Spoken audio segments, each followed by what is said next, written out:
Going back to training camp a little bit. Obviously, I know you were thrilled when you left, and then kind of looking back on the whole situation. Just what's your overall impression of the way everything went to? Well, from a training camp standpoint, the logistics were outstanding. I thought the big concern really going in was how the fields would hold up in their first year. Mm-hmm. They were fantastic. The setup logistically, as you start putting a list together of, all right, here are a few. There weren't a lot of items on the list. I mean, and I've said this 100 times, a good training camp setup starts with the relationship with the people you're working with. All of that was fantastic. And now with regards to our season, man, where do you start? Look, when you finish 7-9, you got to take a good close look at, all right, not just one game specifically, but there were 4 or 5 games where it's down to the last series to win or lose. We got to do a better job finishing. And I think in each area, our return game and the kicking game got better as the season went on. Defensively, we really struggled, especially on third down. Offensively, we had the balance that we were looking for. I don't know that we had it as effectively as we would have hoped towards the end of the season. The turnover, takeaway, giveaway statistic hurt us. And if you look to the teams left in the tournament, we're good in that area. Generally, the teams playing in this game, the Super Bowl, that's a number that's positive for them. And so we've got to be better in that regard. We've got to do a better job of teaching. There'll be some new faces and there'll be some change. But when you have a season like that, you almost can't get started quick enough on the next year. April 20th is when we start our off-season program. I know at least one or a couple writers in New Orleans suggested that the training camp experience didn't build the edge that you needed. Is that an unfair criticism? Listen, when you win, you don't hear a thing about logistics or preparation with regards to – that just became a trending, and it would be 2 or 3 articles. Here's the most important thing that takes place if you don't have success is making sure we're fixing the parts of the car that need to be fixed, and we're not our training camp environment was outstanding, and it had nothing to do with our wins and losses. There were a handful of other things that are a lot more pressing than where we train. Trust me. That's an easy way to just all of a sudden look at it, but look, the first year we won the Super Bowl, we had trained back in New Orleans, we had been training. So I think it's too easy and if you're not careful, you begin to look at other things and not directly at, hey, being better, blocking, tackling, not turning the ball over, closing games out. So how do you do that? Well, we've got to obviously do a better job of teaching it. But I don't buy into that at all. I mean, and if you go long enough, you'll read there'll be 100 other reasons. So we're not changing the location of where we're training our players. Now, that time we're training them from the start of practice till the end of practice might change. Right. But with regards to where it's happening at, it's too easy even out. You mentioned there's a small list of things that could get better. What can make the training camp even better next time around?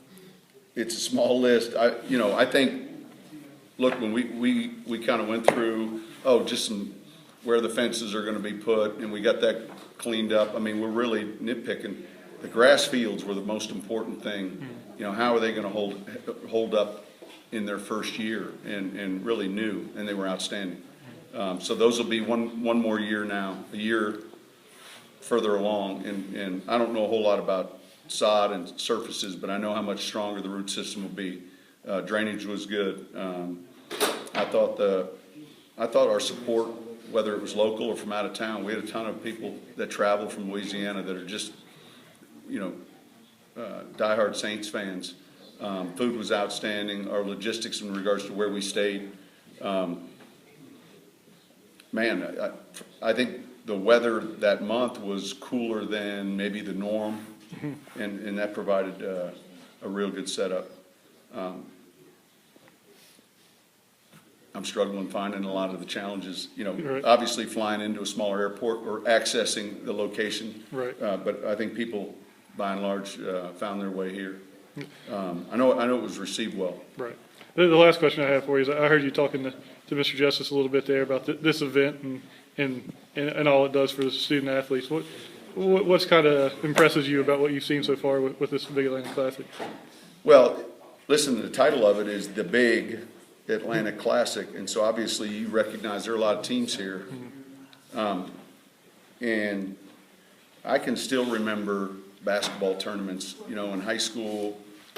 One of the proviso schools, I grew up outside a suburb of Chicago in Naperville, and as a sophomore I watched Doc Rivers, who's now the coach of the Clippers. I watched him play as a senior versus our high school team, and look, for every one of these kids, both boys and the girls, there's those free throws that matter.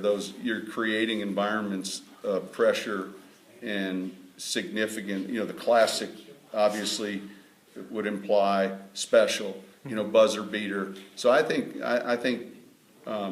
it's another opportunity for them to excel and compete. And I think that it obviously is a significant tournament. I mean, it's not having been from here, you begin to appreciate it once you pull in and you see the people here. Main messages to these players out here this week?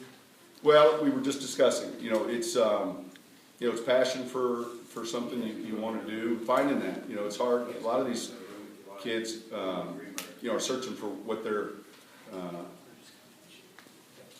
passion is going to be. Are they going to go to school after high school? Today, obviously, we're going to be around a lot of basketball players.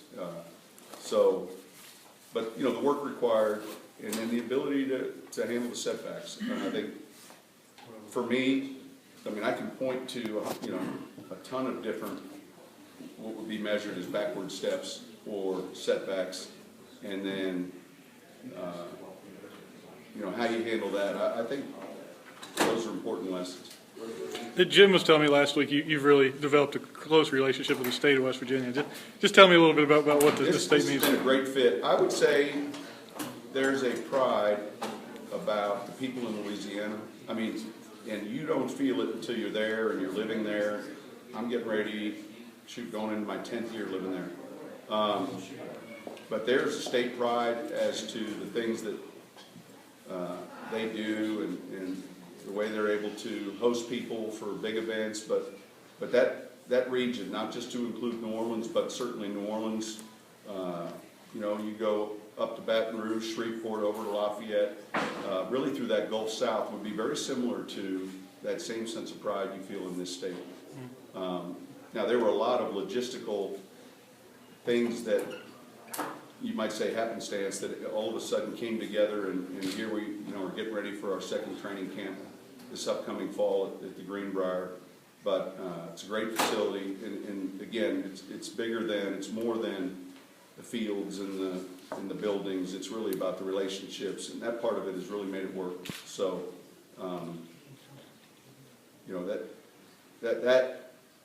that is something we're fortunate to have found, and I feel like, and hopefully, Jim and I think the people here feel the same way, and it's a good fit.